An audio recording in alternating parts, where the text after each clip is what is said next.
What were you doing just days away from starting college or graduating high school? Or, if you're not there yet, what do you imagine you'll be doing? Most of us were likely a mix of nervous and excited, standing on the brink of a new chapter. Maybe you were ready to spread your wings and head to college in a new city, state, or even country. Or perhaps you already missed your parents, even while still living under their roof. Life felt unpredictable, but you savored every fleeting moment of that pivotal time. In June 2016, just 3 weeks after her 18th birthday, Ashley Doolittle, an accomplished horse rider and the 2016 rodeo lady-in-waiting, was feeling the same. She had recently graduated from Berthoud High School in May and had been accepted to Colorado State University. Everything seemed to be falling into place. But on June 9th, when Ashley didn't come home and failed to respond to calls or texts, her parents' excitement turned to growing worry. The following day, the Doolittle family received devastating news. Ashley had been killed. The shocking case sent ripples through Colorado. The killer wasn't a stranger, but someone heartbreakingly close to Ashley. It didn't take long for police to identify the culprit, as the arrest happened the same day her body was discovered. The tragedy revealed how people can hide sinister intentions behind a mask, and Ashley tragically witnessed that mask slip just before her life was taken. If you're new here, I release true crime documentaries every week. Be sure to subscribe, it's completely free and ensures you stay updated on all upcoming cases. Ashley Marie Doolittle was born on May 20th, 1998, in Louisville, Colorado, to Anne Marie and Jeff Doolittle. She had 2 brothers, Brandon and Michael. Ashley spent her early years in Lafayette, attending Louisville Middle School and Centaurus High School. The family later moved to Berthoud, where Ashley graduated from Berthoud High School. From a young age, Ashley was bright, energetic, and passionate. Her greatest loves could be summed up in 3 things: horses, agriculture, and leaving a lasting legacy. At just 5 years old, Ashley rode her first pony, sparking a lifelong passion. From that moment, horses became the centerpiece of her world. Her mother, Anne Marie, shared that horses were Ashley's life. The Doolittle home featured a sprawling farm with outdoor riding space, where Ashley could often be found caring for her animals and honing her riding skills. By the age of 18, Ashley had participated in numerous horse championships, earning several accolades along the way. Her dedication to horse-related projects, races, and judging had established her as a well-respected figure among her peers. Colorado provided the perfect environment for Ashley to thrive. Alongside her passion for horses, she was deeply invested in agriculture. Her active involvement in the Boulder County Fair inspired her to apply for the agricultural business program at Colorado State University. When Ashley received her acceptance letter, she was ecstatic, and her family was confident she was on the path to making a significant impact in her field. Ashley was also named the 2016 Rodeo Lady-in-Waiting, a role in which she mentored younger members of the rodeo community. Outside the rodeo, Ashley's greatest source of comfort was her beloved horse, Bubba. Their bond was extraordinary, and for Ashley, Bubba wasn't just a horse, he was family. For horse owners, animals like Bubba often hold as much importance as the people in their lives. However, Ashley also had another significant figure in her life, Tanner Flores, her boyfriend. The two met in high school and quickly became close, beginning a relationship despite their differences. Ashley was ambitious and driven, while Tanner, a high school dropout, planned to stay near his hometown and help with his father's trucking business. Initially, their relationship seemed fine, but cracks soon began to show, largely due to Tanner's controlling behavior. Within a year, Ashley started to notice Tanner's manipulative tendencies. Tanner had a need to dominate every aspect of Ashley's life, dictating what she could and couldn't do, where she went, and who she spent time with. He constantly monitored her, checked her phone, and interrogated her about her interactions. His extreme possessiveness quickly became overbearing. Tired of Tanner's behavior, Ashley decided to end the relationship. However, Tanner refused to accept the breakup, ignoring Ashley's attempts to move on. He incessantly badgered her to reconcile, bombarding her with texts and accusations of infidelity, even though they were no longer together. One particularly alarming text from Tanner, sent on June 8, 2016, encapsulated his volatile state of mind. It read, "I hope you realize what you threw away. I gave you everything and spent so much money on you. You are nothing near loyal. I'm going to do something stupid now. Bye." This text was sent after Ashley had officially ended her relationship with Tanner. It seemed like Tanner believed that his behavior might somehow win her back. Unfortunately, his actions only grew more concerning. Tanner frequently threatened to harm himself if Ashley didn't respond to his texts or agree to get back together. His mention of doing something stupid appeared to be yet another attempt to manipulate her and grab her attention. Tanner often pressured Ashley to meet up with him. While she refused on some occasions, shockingly, she agreed to meet him at times, but only to reaffirm that their relationship was over. Despite Tanner's troubling behavior, Ashley remained polite and composed. In one of her messages, she wrote, "I never cheated on you. I never did anything with anyone else while we were together. Our relationship has been over for a long time. I wanted to be friends, but that isn't possible." However, just a day after Tanner's alarming text, Ashley went missing. On June 9, 2016, Tanner asked Ashley to meet him again. The plan was for Ashley to drive to the reservoir, where they would meet, and then head to Carter Lake, a secluded spot about 11 minutes away, to talk about their relationship. Hours passed, and Ashley's parents became worried when they hadn't heard back from her. They began searching for her, and by 8 p.m., they found her car abandoned in the reservoir parking lot.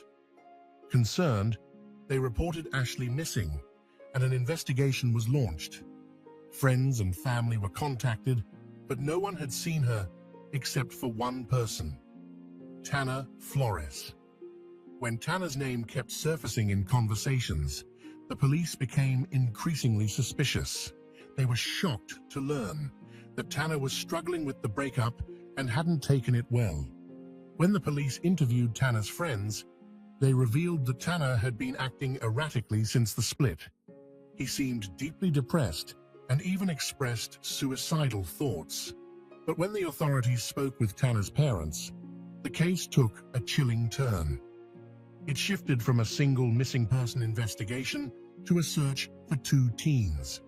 Alarmingly, one of Tanner's father's loaded firearms was also missing from the family's collection. For investigators, finding Ashley and Tanner unharmed became a race against time. A BOLO, be on the lookout, was issued for Tanner's pickup truck, and search efforts intensified. The search took a grim turn on June 10th, when someone reported Tanner's truck 5 hours away from the reservoir in Colbrand, Colorado. The vehicle was found on land that had once belonged to Tanner's late grandfather. As investigators made the 5-hour journey, a wildlife ranger kept watch over the truck. What he observed was deeply unsettling. Tanner was seen throwing blood-stained rags out of the vehicle. Even more horrifying, he was spotted carrying a rolled-up blanket from his grandfather's house and placing it in the truck's back seat. Witnesses feared the worst and anxiously awaited the arrival of law enforcement, certain that something terrible had occurred. As soon as detectives arrived, Tanner was arrested on the spot. When the blanket was unwrapped, it revealed the heartbreaking and expected truth. 18-year-old Ashley Doolittle was inside. She had been shot 3 times at close range, and the person responsible for pulling the trigger was without a doubt Tanner. Imagining Ashley's final moments betrayed and terrified by someone she once trusted is deeply disturbing. The fact that Tanner committed such a heinous act simply because he couldn't accept their breakup is chilling. With Tanner in custody, investigators began piecing together the case. However, Tanner wasn't exactly forthcoming. He tried to spin a story, hoping to evade justice, even when the evidence against him was undeniable. If Tanner's actions weren't infuriating enough, his initial version of events is sure to leave you seething. During a recorded interview, Tanner admitted to meeting Ashley at Lon Hagler Reservoir to talk. According to him, they later drove to Carter Lake, where the conversation went well. However, on their way back, Tanner claimed that Ashley suddenly took hold of the gun and pointed it at herself for reasons he conveniently didn't explain. In his account, Tanner played the hero, saying he tried to wrestle the gun away from Ashley. During the struggle, the weapon allegedly went off, striking her. Incredibly, Tanner claimed that this first shot didn't kill Ashley. Instead of calling for help, he decided to fire 2 more times to end her suffering. This story was as implausible as it was cruel, and investigators saw through it immediately. Realizing his lie wasn't going to hold up, Tanner eventually confessed to the crime. Tanner admitted that Ashley's death wasn't premeditated, but occurred in a moment of rage. He claimed the breaking point was a glare Ashley gave him during an argument in his truck about their breakup. That look, according to Tanner, caused him to lose control entirely. After taking Ashley's life, Tanner attempted to cover his tracks. He took her phone and, at 4:26 p.m., sent himself a message pretending to be her. The text read, "I'm not meeting you today." Following his confession, Tanner was initially held at Mesa County Jail before being transferred to Larimer County Jail. He was charged with first-degree murder and kidnapping, and preparations began for his trial, which commenced in October 2017, over a year after Ashley's tragic and untimely death. The primary question during the trial wasn't whether Tanner committed the murder. His guilt was evident. Instead, the court focused on whether his actions were premeditated or a crime of passion. Tanner's defense aimed to reduce the charge to second-degree murder, arguing the crime was unplanned and impulsive, while the prosecution sought to prove otherwise. This debate was quickly settled when Tanner's actions on the day of the crime came to light. It was revealed that Tanner and Ashley met at Lon Hagler Reservoir before driving to Carter Lake. However, Tanner had visited the lake earlier that same morning. He went there alone with his father's gun, allegedly to practice shooting. The remote location of Carter Lake, according to the prosecution, suggested Tanner had scoped it out as an ideal spot to commit the crime without witnesses. Further details emerged during Tanner's video interview, shedding light on his mindset. When a detective asked why he aimed for Ashley's head instead of another part of her body, Tanner chillingly responded, "I just thought that it would be an instant thing." This admission destroyed the defense's argument that the act wasn't premeditated. It showed that Tanner had no intention of letting Ashley leave the truck alive. Even more disturbing was Tanner's choice of weapon, a single-action revolver, which requires recocking after each shot. Despite having multiple chances to stop, Tanner fired a third shot when the first 2 didn't end Ashley's life. He later attempted to cover his tracks by using Ashley's phone to send himself a message. The cold and calculated nature of Tanner's actions was shocking, especially for someone only 19 years old. His public defender argued that Tanner's actions were not premeditated, but instead the result of emotional distress. They claimed Tanner was devastated by Ashley's decision to end their relationship while he was still deeply in love with her. The defense repeatedly referred to Ashley as the love of Tanner's life, an irrelevant and baffling attempt to mitigate the severity of his actions. It almost seemed as though they were implying the crime was understandable due to Tanner's emotions. On October 5th, 2017, Tanner Flores was convicted of first-degree murder and sentenced to life in prison without parole, along with an additional 32 years for kidnapping. The kidnapping charge stemmed from him holding Ashley in his truck against her will. At the sentencing, Ashley's mother, Anne Marie, gave a powerful and emotional statement. Tanner did more than murder Ashley. He destroyed two families. Anne Marie's compassion was evident even in her grief. She acknowledged the pain Tanner's family was enduring, showcasing the strength and empathy of the Doolittle family. Ashley's funeral was held on June 17, 2016, and approximately 700 people attended, reflecting the deep impact she had on her community. John the Evangelist Catholic Parish in Loveland became the gathering place for family and friends to bid farewell to Ashley. This church held special significance for her. Just a month earlier, in May 2016, she stood on its stage, celebrating her high school graduation. Now, a casket lay at the center, surrounded by hundreds of mourners remembering Ashley's light, her zest for life, and the joy she brought to others. Tanner Flores, the source of the Doolittle family's pain and heartbreak, was finally behind bars. Yet the deep wounds he caused to Ashley's family and the community remained fresh. Ashley, an unsuspecting victim of abuse in a seemingly innocent young relationship, left behind grieving parents who would carry this burden forever. Abuse in relationships often goes unnoticed, cloaked under behaviors that appear normal. This hidden danger is a reality the Doolittle family vowed to bring to light. In Ashley's honor, they established the Ashley Doolittle Foundation in March 2017. The foundation seeks to educate young people about recognizing abuse and fostering healthy relationships, helping teens and others address issues before they escalate into something worse. Ashley's legacy also lives on in her contributions to the rodeo community. In 2017, she was posthumously crowned Rodeo Queen, reflecting her love for horses, agriculture, and Western culture.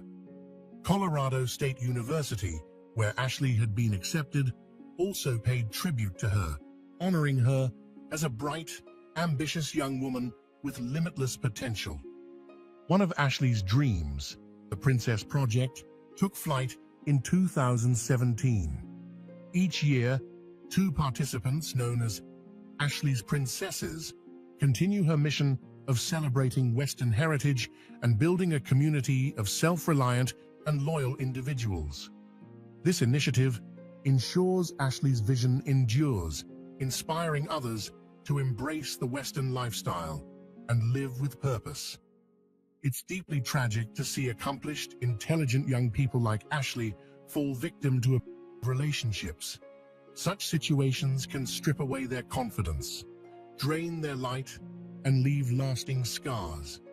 Escaping an abusive relationship is incredibly challenging and often the most daunting step. However, recognizing the warning signs can be life-saving.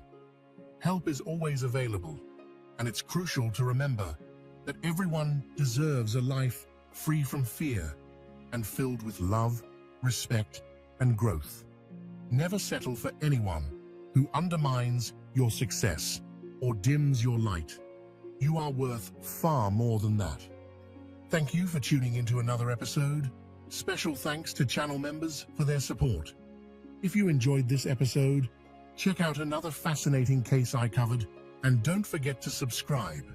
It's completely free and keeps you updated on all my future videos.